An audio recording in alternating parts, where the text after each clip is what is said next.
There was a certain kind of quiet out there, the kind that didn't exist in cities. The kind of quiet you could feel settle in your chest. It wasn't the silence of absence, but the calm of belonging. Alex Riley had chased that silence for years. After over a decade in a Dallas tech job that paid him too well to leave, but left him too hollow to stay, he finally pulled the trigger on something different. A 5-acre stretch of Texas land, west of the city, where fences were more for livestock than laws, and no neighbor asked you what color you painted your door. He found it on a dry October afternoon, a tract surrounded by cedar, rock, and sun-bleached grass. No mortgage, no covenants, no dues. The place had a weathered barn, some old fencing, and a narrow gravel drive that peeled off from a quiet country road. He closed on it in cash, packed what he could into a trailer, and traded office air conditioning for early mornings, fresh dirt, and the low hum of his own breathing. He wasn't running from anyone. He was just done being told what to do with what was his. But peace never lasts without a fight. The first letter came folded in a blue envelope stamped with the name Lakewood Bluff Community Association. It looked official, maybe too official, with its serif font and hollow formalities. It welcomed Alex to the shared community zone, and stated that his property was now adjacent to the expanded governance boundary of Lakewood Bluff. It cited language about outbuilding compliance and inspection scheduling. At the bottom, in small type, it referenced a barn code violation. Alex read it 3 times. His land didn't share a fence with any subdivision. The nearest paved street was 3/4 of a mile away. He crumpled the letter, not in anger, but because there was nothing there to fear. Lakewood Bluff was a master plan development full of identical homes, manicured lawns, and pastel-painted shutters. The only thing it shared with this place was the sky. 2 weeks later, a second envelope arrived, this time certified. It referenced unpermitted structures, unregistered animals, and failure to provide architectural review documentation. There was a QR code leading to a payment portal. It demanded $275 in administrative fees. There was no signature, just a watermark that read, Karen Bradshaw, President. Alex took the letter straight to his desk and laid it next to the plat map and deed. His property line was solid. It didn't touch theirs. It didn't overlap. It didn't share jurisdiction, HOA or otherwise. He checked the county records to be sure. His land was freehold, outside municipal limits, zoned rural residential. He called the county clerk and asked if they'd changed his designation. They hadn't. The HOA had no authority. That should have been the end of it, but power never stops at polite refusals. Soon, a white SUV with tinted windows began parking just beyond the tree line. Always for a few minutes. Then gone. Sometimes it returned after sunset. Alex noted the make, took photos, even tried to approach once, but the car pulled off before he got close. Then one morning, while walking the perimeter with his coffee, he saw it, a trail cam mounted to a T-post, angled toward his barn, hidden just inside a scrub of cedar. It hadn't been there the day before. He pulled it down and traced the tag on the inside to a home security vendor used by Lakewood Bluff. He reported the camera to the sheriff's office, who said they'd log it and look into trespassing. But unless he caught someone red-handed, they couldn't do much. So he set up his own cameras. 8 of them. Mounted discreetly, each one motion-triggered, recording to a hard drive in his house, and backed up to the cloud. He kept quiet, kept his gates locked, and stayed ready.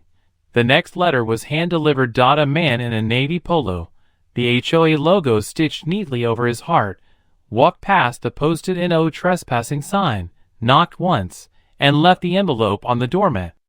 Alex opened it. This one was different. It wasn't a demand, it was a warning. It referenced non-compliance, escalation procedures, and final attempts. It closed with a line that stuck with him longer than it should have. You may refuse cooperation, but enforcement will proceed regardless. 3 days later, it was early morning when the two men came down the drive. One wore a navy polo. The other had a tan tactical vest, no visible badge. One held a clipboard. The other had a handgun holstered openly on his hip. Alex saw them on the cameras before they reached the gate. He grabbed his phone, hit record, and stepped out onto the porch with both hands visible. The man with the clipboard started talking fast. Claimed they were performing a mandatory compliance sweep. Asked to inspect the barn. Claimed the structure had been flagged for safety review. Alex told them to leave. Calm, but firm. He cited his deed, the sheriff's report, and told them they had no authority here. The man with the gun stepped forward. That was the moment things could have gone sideways. But they didn't, not because of words. Because Marcus showed up. He lived a quarter-mile down the road. Retired Army Special Forces.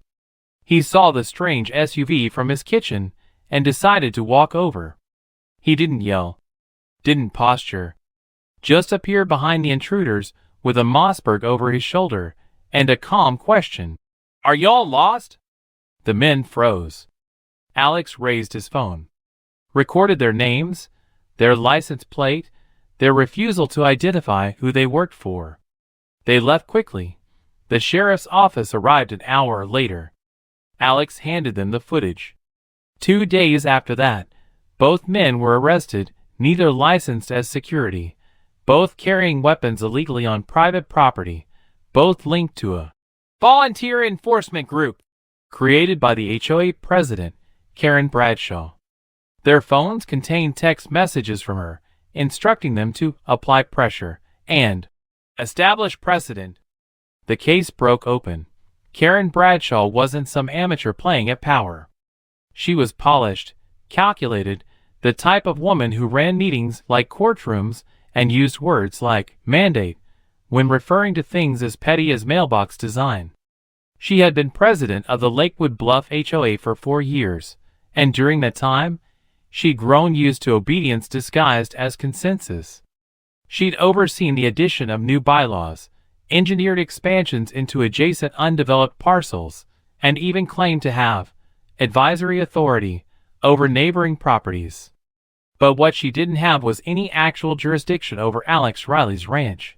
When the arrests made the local news, Karen was silent at first. Then came a statement posted to the HOA website. She claimed the men had acted independently. They weren't sanctioned by the board, she said. They were just concerned neighbors attempting to ensure public safety. But the evidence told a different story. Text messages, emails, voice recordings. One thread plainly stated, "He refuses to join. We make it impossible to ignore us." Another read, "He's got no support. Let's tighten the perimeter and cite him for every inch." Alex sat in the sheriff's office watching it all unfold. He wasn't smiling. There was nothing satisfying about seeing just how deliberate it had all been. They hadn't just wanted compliance, they wanted conquest. His refusal wasn't seen as a decision, it was seen as defiance. That's why Karen sent people to his door with weapons, under color of authority, to force submission. The sheriff submitted charges for criminal conspiracy, impersonation of a public officer, trespassing with a deadly weapon, and unlawful surveillance. Karen Bradshaw was arrested at her home, escorted out in a sweatshirt and tennis shoes, while cameras snapped and HOA board members looked on, stunned. She was charged with 6 felony counts and held without bail after prosecutors uncovered attempts to delete email evidence. The fallout was immediate. Lakewood Bluff's board resigned en masse. A special meeting turned into a shouting match where residents demanded to know how their fees were spent, why private enforcers had been hired, and why no one knew they were funding a campaign of intimidation. Some tried to defend Karen, said she meant well and was just trying to maintain standards. But most were furious. They hadn't signed up to be part of an illegal operation. A class action suit followed. Not by Alex, he declined to join, but by members of the HOA who felt defrauded by their own leadership. Within 3 months, the HOA was dissolved by court order. The assets were frozen. Remaining funds were redistributed. Legal protections were added for future governance efforts, requiring full transparency, membership consent, and third-party oversight. Alex watched it unfold like a storm he'd already lived through. His land was finally quiet again. The camera stayed up, not out of paranoia, but because the peace had been hard-won. He walked his fence lines, fixed what had been tampered with, and patched up the barn himself. Friends helped. Neighbors he hadn't met until the fight began now waved from across fields. Marcus came by often, never with a gun, just with strong coffee and conversation that never touched on politics, only weather, horses, and what needed fixing next. Eventually, the community did something unexpected. They met on neutral ground, in the community hall that once hosted HOA meetings. No podiums, no boards. Just folding chairs and folks who realized they wanted something better. They voted, not to resurrect the HOA, but to replace it with something voluntary. No enforcement power. No dues. Just a neighborhood association focused on communication, support, and shared events. Alex didn't run it. He didn't want to. But he attended the meetings. Not every time. Just enough to remind people of the difference between neighbors and enforcers. One afternoon, during one of those meetings, an older woman stood and thanked Alex. "Because you stood up, we stood up," she said. "We didn't know how much we'd given away until someone told us no." He didn't say anything. Just nodded and kept his hands folded in his lap.by spring. Things had changed in more than just governance. Kids rode their bikes past his gate without fear. A couple from 3 properties down asked if they could host a barbecue on his north field. He said yes, with one condition: no signs, no flags, no forms. Just people. They came. Dozens. Someone brought a smoker. Someone else brought music. As the sun went down, a few of the men helped Alex drag a fire pit out near the cedar line. The fire lit up the edge of the dark, and for the first time in months, he felt the tension leave his chest completely. That night, standing at the edge of his field, he thought about what almost happened, how quickly bureaucracy had turned to aggression, how authority without consent had tried to force him off his own soil. It wasn't about bylaws or barn inspections. It was about who owns what, who gets to decide how a man lives, and how far someone will go when they believe the rules don't apply to them anymore. He wasn't angry anymore, but he wasn't forgetting either. The quiet that settled over Alex Riley's ranch wasn't just the absence of noise. It was the presence of sovereignty. A silence he had earned, acre by acre, court hearing by court hearing, stare down by stare down. That peace was no longer the kind you stumbled into. It was the kind you fought for, bled for in small ways, and carried forward with caution, not fear. After the HOA collapsed and the charges against Karen Bradshaw stuck, life shifted in the area. People didn't just mow their lawns differently. They looked each other in the eye. There was a collective recognition now, an unspoken understanding of how close they'd come to letting convenience and false authority strip them of what made living out here worthwhile in the first place. The voluntary neighborhood group they'd formed didn't have a name for a long time. No logo, no bylaws. Just a group text and the occasional folding chair meeting at the community center. They organized cleanup days, helped patch fences, and made sure the elderly couple on the south end of the county road had groceries after storms. Nobody asked for permission. Nobody issued warnings. They just acted like neighbors should. Alex had become a reluctant fixture of that change.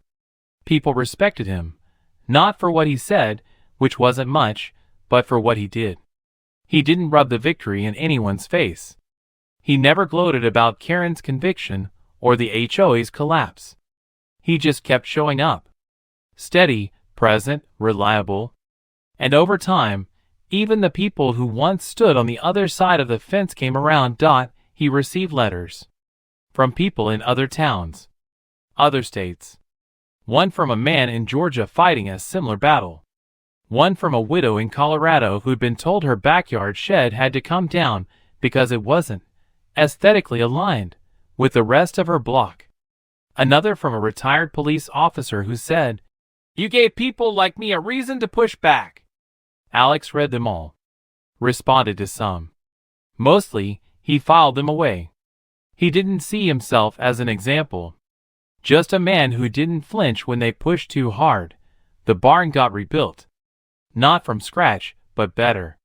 Stronger siding, new lighting, steel brackets in the corners that could hold through any storm. He put in a backup generator. Not because he expected more trouble, but because readiness was now part of his peace. Tank, his border collie, stayed close. Wherever Alex went, the dog followed. Through pasture grass, across the gravel drive, up onto the porch at dusk when the coyotes started yipping beyond the tree line. Every evening, the two of them would sit under the wooden awning, just far enough from the fire pit to feel the warmth, but not so close it took away the stars. One night, months after the worst of it was over, Marcus dropped by. He brought beer, as always, and a metal plaque he'd made in town. "Thought this should go up," he said, handing it over. The plaque was black and brushed silver, clean lettering, no nonsense. They screwed it into the gatepost that night. Not with a ceremony. Just a quiet drill, a few with screws, and a nod of approval. Life moved on. Not with fanfare, but with a steady rhythm of reclaimed normalcy. People still talked about what happened from time to time, especially when new neighbors moved in.